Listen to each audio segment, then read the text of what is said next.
friends, welcome to the Suspensor channel. Quotidian days நமக்கு செய்திகளை பார்ப்போம். அதுக்கு முன்னாடி என்னோட சேனல் லைக் பண்ணுங்க, சப்ஸ்கிரைப் பண்ணுங்க, ஷேர் பண்ணுங்க, மேலும் பெல் பட்டனை பிரஸ் பண்ணுங்க. குவைத்தில் போதைப்பொருள் மற்றும் மனோவியல் பொருட்களை எதிர்த்து போராடுவது மற்றும் அவற்றின் பயன்பாடு மற்றும் கடத்தலை ஒழுங்குபடுத்துவது குறித்த சட்டம் எண் 159/2025 அமல்படுத்துவதற்கு முன்னாக பொது வழக்குரைஞர் மற்றும் உத்தரமைச்சத்தால் தொடங்கப்பட்ட விரிவான விழிப்புணர்வு பிரச்சாரத்தை பல சட்ட வல்லுநர்கள் பாராட்டினர். இது சம்பந்தமாக சமீபத்திய ஆண்டுகளில் போதைப்பொருள் பயன்பாடு மற்றும் கடத்தல் வழக்குகள் அதிகரித்து வருவதால் போதைப் பொருட்களுக்கு எதிரான சட்டமன்ற கொள்கையில் புதிய சட்டம் ஒரு பெரிய பாய்ச்சலை பிரதிநிதித்துவப்படுத்துகிறது என்று வழக்கறிஞர் இனாம் ஹைதர் அவர்கள் உறுதிப்படுத்தினார். கடுமையான தண்டனைகள் சமூக பாதுகாப்பை அச்சுறுத்தவோ அல்லது இளைஞர்களை சுரண்டவோ முயற்சிக்கும் எவரையும் தடுக்கவோ மனித மற்றும் குடும்ப பரிமாணங்களை கருத்தில் கொண்டு சிகிச்சை மற்றும் மறுவாழ்வு திட்டங்கள் மூலம் பயனர்கள் மீள்வதற்கான வாய்ப்பு வழங்கவும் நோக்கமாக கொண்டுள்ளன என்று அவர் விளக்கினார். போதைப்பொருள் பயன்பாட்டினால் ஏற்படும் பேரழிவிலிருந்து குடும்பங்களை பாதுகாக்க சட்டம் முயல்கிறது. பயனர்கள் குற்றவாளியாக மாறுவதோ அல்லது அதிக சமூக அபாயங்களை ஏற்படுத்துவதை தடுப்பதில் ஆரம்ப கால தலையீடு, அதிகரித்த விழிப்புணர்வு மற்றும் பொருத்தமான சிகிச்சைக்கான அணுகல் அவசியம் என்பதை இது எடுத்துக்காட்டுகிறது. மேலும் புதிய சட்டம் பொது வழக்குரைஞருக்கு முன்கூட்டியே செயல்பட அதிக சக்தி வாய்ந்த கருவிகளை வழங்குகிறது என்றும் போதைப்பொருள் கடத்தக்காரர்களால் முன்னர் சுரண்டப்பட்ட நடைமுறை ஓட்டைகளை மூடுகிறது என்றும் வழக்கறிஞர் அப்துல் மோசன் அல் கத்தான் அவர்கள் கூறினார். சிகிச்சை பெற விரும்பும் போதைப்பொருள் பயனர்களுக்கும் போதைப்பொருள் பரப்பும் வியாபாரிகளுக்கும் இடையில் வேறுபாடு காண்பது நீதியை எதிர்ப்பது மற்றும் இளைஞர்களை பாதுகாத்தல் ஆகியவற்றின் அடிப்படையில் சீர்திருத்தத்தின் ஒரு மூலக்கல்லாகும் என்று அவர் வலியுறுத்தினார். சட்டத்தை துல்லியமாக பயன்படுத்துவது குற்றங்கள் தெருக்களுக்கு வருவதற்கு முன்பே அவற்றை துண்டிக்கும் என்றும் வழக்கறிஞர் அல் கத்தான் அவர்கள் வலியுறுத்தினார். கூடுதலாக புதிய சட்டம் தடுப்புக்கும் சிகிச்சைக்கும் இடையில் ஒரு சமநிலையான அணுகுமுறையை கொள்கிறது என்று வழக்கறிஞர் ஃபதீல் அல் பாஸ்மன் அவர்கள் நம்புகிறார். இது போதைப் பொருள் பயன்பாட்டிற்கு பின்னால் உள்ள சமூக காரணிகளை கணக்கில் எடுத்துக் கொள்ளும் ஒரு அதிநவீன சட்டமன்ற தத்துவத்தை பிரதிபலிக்கிறது. சட்டம் தண்டனைக்கு அப்பாற்பட்டது என்பதை அவர் எடுத்துரைத்தார். ஏனெனில் இது போதைப் பொருள் பயன்படுத்துவரின் உயிர்கள் இழக்கப்படுவதற்கு முன்பு அவர்களை காப்பாற்றவும் குடும்பங்கள் சிதைவிலிருந்து பாதுகாக்கவும் சமூக மறுசீரமைப்பதற்கான ஒரு விரிவான மாதிரியை வழங்க முயல்கிறது. விழிப்புணர்வு பிரச்சாரங்கள் சட்டத்திற்கு வெறுமனே நிரப்ப மட்டுமல்ல, அதன் வெற்றியின் இன்றியமையாத அங்கமாகவும் முதன்மை தடுப்பின் மூலக்கல்லாகவும் உள்ளன என்று வழக்கறிஞர் அல் பாஸ்மன் அவர்கள் உறுதி கூறினார்.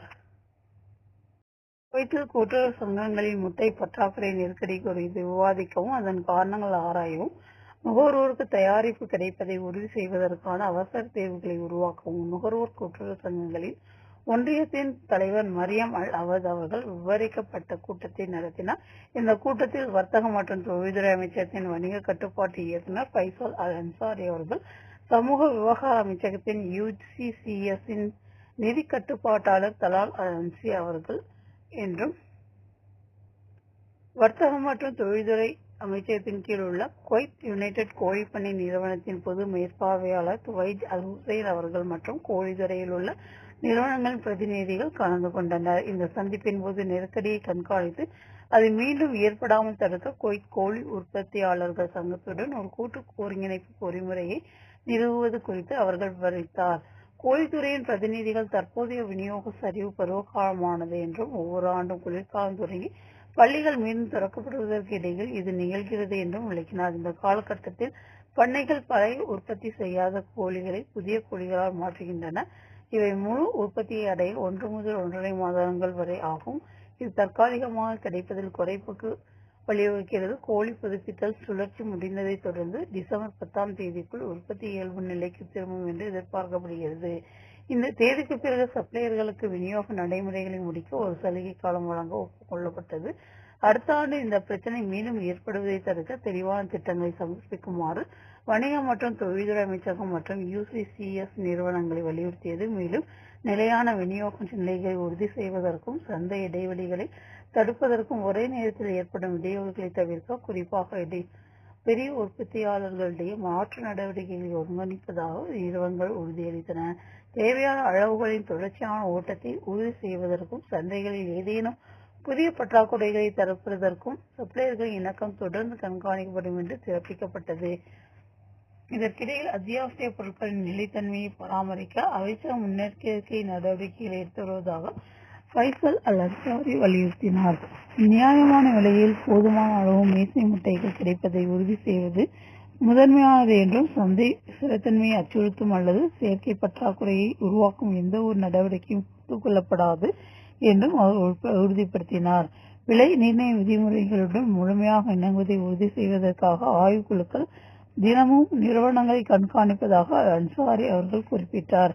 விலை நிர்ணய முடிவுகளை மீறும் அல்லது சந்தையை சீர்குலைக்கும் எந்த ஒரு நிறுவனத்திற்கும் எதிராக உடனடியாக நடவடிக்கை எடுக்க அமைச்சகம் தயாராக உள்ளது என்று அவர் வலியுறுத்தினார். குவைத்தில் ஒழுங்கமைக்கப்பட்ட குற்றங்களுக்கு எதிரான தொடர்ச்சியான விழிப்புணர்வை அடிக்கோடிட்டு காட்டும் ஒரு பெரிய பாதுகாப்பு திருப்புமுனையாக குற்றவியல் பாதுகாப்பு துறையின் மோசடி மற்றும் கள்ளநோட்டு தடுப்பு துறை மில்லியன் கணக்கான போலி அமெரிக்க டாலர்களை கடத்தி விநியோகிப்பதில் ஈடுபட்டுள்ள ஒரு ஆபத்தான அரபு நாட்டின் வலையமைப்பை அகற்றியுள்ளது. பாதுகாப்பு அதிகாரிகளின் கூற்றுப்படி ஒரு அரபு நாட்டை உற்பத்தி செய்யும் போலி நாணயம் உள்ளூர் சந்தையில் ஊடுருவி தேசிய பொருளாதாரத்திற்கு கடுமையான சேதத்தை ஏற்படுத்தும் நோக்கம் கொண்டது. ஒரு அரபு வெளிநாட்டார் வெறும் 16,000 குவைத் தினாருக்கு 1,00,000 அமெரிக்க டாலர் போலி ரூபாய் நோட்டுகளை வழங்குவதாக அதிகாரிகளுக்கு துல்லியமான உளவுத்துறை தகவல் கிடைத்ததை அடுத்து விசாரணை தொடங்கியதாக ஒரு பாதுகாப்பு வட்டாரம் தெரிவித்துள்ளது. இது கிட்டத்தட்ட 50% சட்டவிரோத தள்ளுபடி விரைவாக செயல்பட்டு துறை ஒரு ரகசிய தலைவர் பயன்படுத்தி ஒரு ஸ்டிங் ஆபரேஷன் நடத்தியது. இதன் விரைவாக 1993 பிறந்த AEZ என்ற அடையாளம் காணப்பட்ட முதன்மை சந்தேக நபர் கைது செய்யப்பட்டார். அவர் போலி பணத்தை வைத்திருந்ததாக கைது செய்யப்பட்டார். அதைத் தொடர்ந்து அவரது வீட்டில் நடத்தப்பட்ட சோதனையில் பல லட்சம் டாலர் மதிப்புள்ள கூடுதல் போலி அமெரிக்க நாணயங்கள் கண்டுபிடிக்கப்பட்டன. விசாரணை போது சந்தேக நபர் ஹவாலி மற்றும் பர்வானியா பகுதிகளில் வசிக்கும் அதே நாட்டை சேர்ந்த 2 கூட்டாளிகளையும் கள்ள நோட்டுகள் தயாரிக்கப்பட்ட நாட்டில் வெளிநாட்டிலிருந்து செயல்படும் ஒரு கூட்டாளியையும் அடையாளம் கண்டார். இந்த தகவலின் அடிப்படையில் குற்றப்புலனாய்வு குழுக்கள் சந்தேக நபர்களின் வீடுகளில் சோதனை நடத்தி இருவரையும் கைது செய்து புழக்கத்திற்கு தயாரிக்கப்பட்ட பெரிய அளவிலான போலி டாலர்களை கைப்பற்றினர். 2வது சந்தேக நபர் 1984 பிறந்த SHM என்றும் 3வது நபர் 1988 பிறந்த HKHA என்றும் குடியிருப்பு சட்டங்களை மீறுவதாக கண்டறியப்பட்டது. சுங்கத்துறையினர் கண்காணிப்பை தவிர்ப்பதற்காக உணவுப் பொருட்களை முதன்மையாக பழங்கள் மற்றும் காய்களை கொண்டு செல்லும் லாரிகள் மூலம் போலி நாணயம் வெளிநாட்டில் தயாரிக்கப்பட்டு குவைத்திற்கு கடத்தப்பட்டதாக சந்தேக நபர்கள் ஒப்புக்கொண்டனர். நாடு முழுவதும் சட்டவிரோத பரிமாற்ற வலையமைப்புகள் மூலம் இந்த போலி நாணயம் விநியோகிக்கப்பட்டிருப்பதாக அவர்கள் ஒப்புக்கொண்டனர். இதற்கு மூளையாக செயல்பட்டவர் குவைத்துக்கு வெளியேயும் ஒரு அரபு நாட்டிலும் வசித்து வருவதை அதிகாரிகள் உறுதிப்படுத்தினர். அவரை கைது செய்து நாடு கடத்துவதற்கு வசதியாக உலகளாவிய தடப்படும் பட்டியலில் அவரது பெயரை சேர்க்குமாறு குவைத் இன்டர்போல் அலுவலகம் சர்வதேச சகாக்களிடம் முறையாக கூறியுள்ளது. குவைத்தில் 2026 ஜனவரியில் 6 அதிகாரப்பூர்வ பொது விடுமுறை நாட்கள் கண்டுபிடிக்கும். அதில் 3 நாட்கள் புத்தாண்டை குறிக்கும் மற்றும் மேலும் 3 நாட்கள் இஸ்ரா மற்றும் மிஹ்ராஜின் ஆண்டு விழாவிற்கு அர்ப்பணிக்கப்படும். அதிகாரப்பூர்வ தகவலின்படி புத்தாண்டு விடுமுறை வியாழக்கிழமை முதல் சனிக்கிழமை ஜனவரி 1 முதல் 3 வரை நீடிக்கும். ஞாயிற்றுக்கிழமை ஜனவரி 4 அன்று பணிகள் மீண்டும் தொடங்கும். இஸ்ரா மற்றும் மிஹ்ராஜ் விடுமுறை ஜனவரி 16 வெள்ளிக்கிழமை வருகிறது. வெள்ளிக்கிழமை ஏற்கனவே வாராந்திர பொது விடுமுறை என்பதால் ஜனவரி 16, 17 மற்றும் 18 ஆகிய தேதிகளில் வெள்ளி மற்றும் சனி மற்றும் ஞாயிற்றுக்கிழமைகளில் விடுமுறை நீடிக்கப்பட்டும் ஞாயிற்றுக்கிழமை மாற்று விடுமுறை நாளாக குறிக்கப்படும். ஜனவரி 19 திங்கட்கிழமை பணிகள் மீண்டும் தொடங்க திட்டமிடப்பட்டுள்ளது. குவைத்தில் வரலாற்று சிறப்புமிக்க அல் முபாரிகா மாவட்டத்தில் உள்ள மீன் சந்தையை சுற்றியுள்ள அதிகப்படியான துர்நாற்றம் குறித்து 2 மாதங்களுக்கு பிறகு பொதுமக்களின் விரக்தி மீண்டும் எழுந்துள்ளது. பார்வையாளர்கள், வணிகர்கள் மற்றும் நகராட்சி அதிகாரிகள் மீண்டும் ஒருமுறை தீர்க்கமான நடவடிக்கை எடுக்குமாறு வேண்டுகோள் விடுத்துள்ளனர். சந்தையின் அதிகரித்து வரும் துர்நாற்றம் குவைத்தின் மிகவும் மதிப்புமிக்க பாரம்பரியம் மற்றும் சுற்றுலா தலங்களில் ஒன்றை குறைமதிப்பிற்கு உட்படுத்துவதாக கூறினார். அருகிலுள்ள கடைக்காரர்கள் வாசனை திரவியங்கள் அல்லது தூபங்களை பயன்படுத்தி வாசனையை மறைக்க முயற்சித்த போதிலும் கடுமையான மீன் வாசனை சந்தையின் குறுகிய பாதைகள் வழியாக தொடர்ந்து பரவி வருபவர்களை சோர்வடைய செய்து சுற்றியுள்ள வணிக பகுதியின் நற்பெயருக்கு களங்கம் விளைவிக்கிறது. மீன் பிரிவில் உள்ள பல கடைகள் இப்போது கைவிடப்பட்ட நிலையில் உள்ளன. இது சந்தை இனி பொருளாதார ரீதியாக லாபகரமானது அல்ல என்று கருத்தை அதிகரிக்கிறது.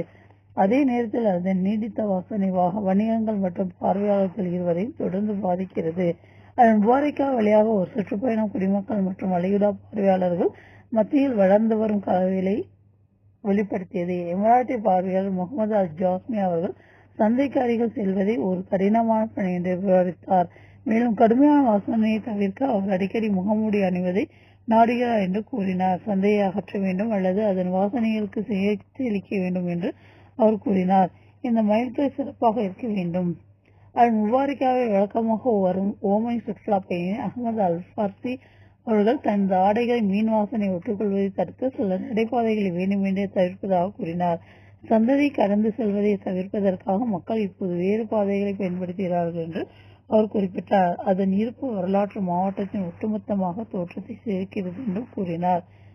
சகத் முல் அல் முஹன்னா அவர்கள் இந்த கவலைகளை எதிர்த்து சந்தை அதன் நோக்கத்தையும் அடையாளத்தையும் இழந்துவிட்டது என்று கூறினார். அதன் நிலையில் எஞ்சியிருப்பது அதன் விரும்பத்தகாத வாசனை தான் என்று அவர் கூறினார். சந்தையை வேறு இடத்திற்கு மாற்றுவது அல்லது இடமாற்றம் தாமதமானால் மேம்பட்ட காற்று சுத்திகரிப்பு அமைப்புகளை நிறுவுவது மற்றும் சுகாதாரத்தை மேம்படுத்துவது குறித்து அவர் பரிந்துரைத்தார். சந்தைக்கு அருகில் உள்ள கடை உரிமையாளர்கள் கூறுகையில், இந்த துர்நாற்றம் வாடிக்கையாளர்களுக்கு கடைக்கு செல்வதற்கு முன்பே வெளியே கட்டாயப்படுத்துகிறது. சந்தைக்கு அருகில் உள்ள கடை உரிமையாளர்கள் கூறுகையில், இந்த துர்நாற்றம் வாடிக்கையாளர்களை வெளியேற கட்டாயப்படுத்துகிறது என்று விற்பனையாளர் யூசப் தாஹராவல்லி அவர்கள் விளக்கினார். குறிப்பாக கோடை காலத்தில் நாள் முழுவதும் இந்த வாசனையை சுவாசிப்பதில் எனக்கு சைனசிட்டிஸ் ஏற்படுகிறது என்று அவர் மேலும் கூறினார். வாசனை தியாவரியம் மற்றும் துணிக்கடைகளுக்கு இடையில் மீன் சந்தையை வைப்பதின் தர்க்கத்தை குடிமகன் அழி கேலி எழுப்பினார்.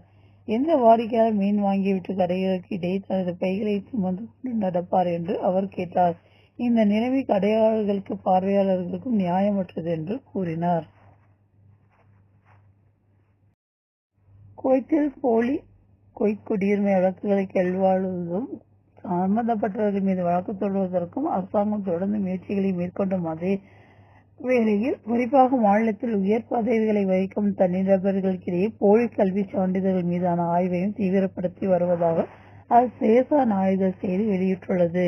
தகவல் இருந்த வட்டாரங்களின்படி பொது மற்றும் தனியார் துறையில் உள்ள ஊழியர்களின் சான்றிதழ்களை மறுஆய்வு செய்வதற்கு பொறுப்பான குழு அமைச்சர்கள் குழுவால் வழங்கப்பட்ட அதிகாரத்தின்படி நடத்தப்பட்ட விசாரணைகளை தொடர்ந்து போலியானதாக கண்டறியப்பட்ட எவரையும் பொது வழக்குரைஞர்களிடம் அனுப்ப முடிவு செய்துள்ளது. சான்றிதழ்கள் மதிப்பாய்வு தொடங்கியுள்ளது. மேலும் பணி முழுமையாக முடியும் வரை தொடரும். போலியானவர்களை சட்டத்தின் கீழ் அரசு பொறுப்பேற்ப செய்யும். மேலும் சட்டவிரோதமாக பொறுப்பேற்ற எந்த ஒரு பொது நிதியையும் மீட்டெடுக்கும். இந்த பிரச்சனை நெறிமுறை மற்றும் சட்ட ரீதியான தாக்கங்கள் மற்றும் பொது நிதியை பாதுகாப்பதற்கும் விதிவிலக்கு இல்லாமல் அனைத்து ஊழியர்களுக்கும் வேலைவாய்ப்பில் நியாயத்தை உறுதி செய்வதற்கும் அரசாங்கத்தின் அர்ப்பணிப்பு காரணமாக உயர் பதவியில் உள்ள அரசு அதிகாரிகளிடமிருந்து குறிப்பிடத்தக்க கவனத்தை பெற்று வருவதாக வட்டாரங்கள் சுட்டிக்காட்டின. குழுவிற்கு பரிந்துரைக்கப்பட்ட சான்றிதழ்களை மதிப்பாய்வு செய்வதை விரிவுபடுத்த உயர்மட்ட உத்தரவுகள் பிறப்பிக்கப்பட்டுள்ளதாக அவர்கள் தெரிவித்தனர்.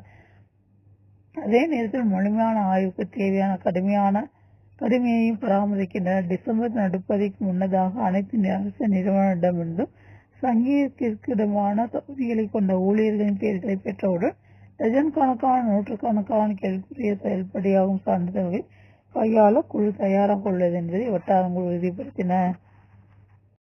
குவைத்தில் டிசம்பர் 15, 2025 முதல் நடைமுறைக்கு வரும் புதிய போதைப் பொருள் எதிர்ப்பு சட்டத்தின் கீழ் போதைப்பொருள் கடத்தல் மற்றும் போதைப்பொருள் பயன்பாட்டிற்கான மரண தண்டனை பல வழக்குகளில் அமல்படுத்தப்படும் என்று உள்துறை அமைச்சகம் அறிவித்துள்ளது என்று அது சையசா நாளிதழ் அறிவித்துள்ளன.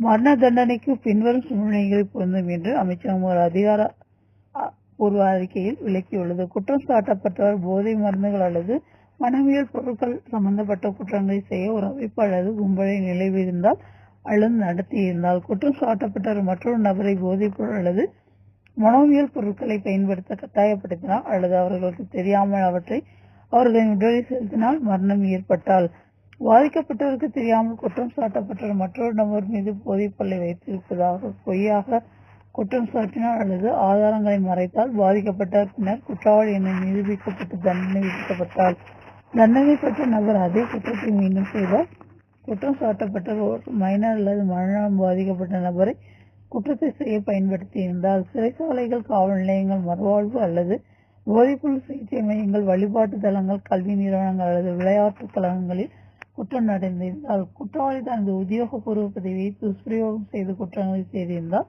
குற்றவாளி தனிப்பட்ட பயன்பாட்டிற்காக ஒரு மைனருக்கு போதைப்பொருள் அல்லது சைக்கோட்ரோபிக் பொருட்களை வழங்கியிருந்தால்,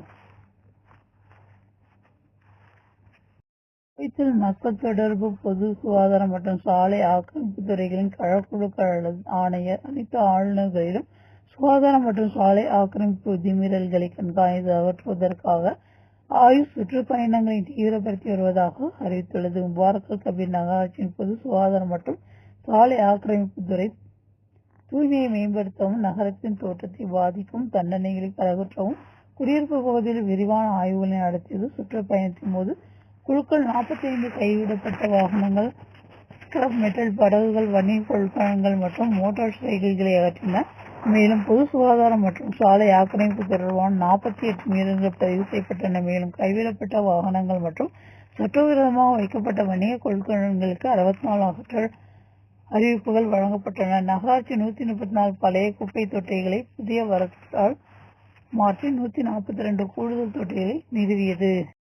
இன்றைய சில முக்கிய செய்திகளை பார்த்து உங்கள் அனைவரும் நல்லாதவருடன் எனது இனிய பயணத்தை தொடர் அடுத்த தகவலை சந்திப்போம் என கூறி விடைபெறுவது உங்கள் நன்றி, வணக்கம்.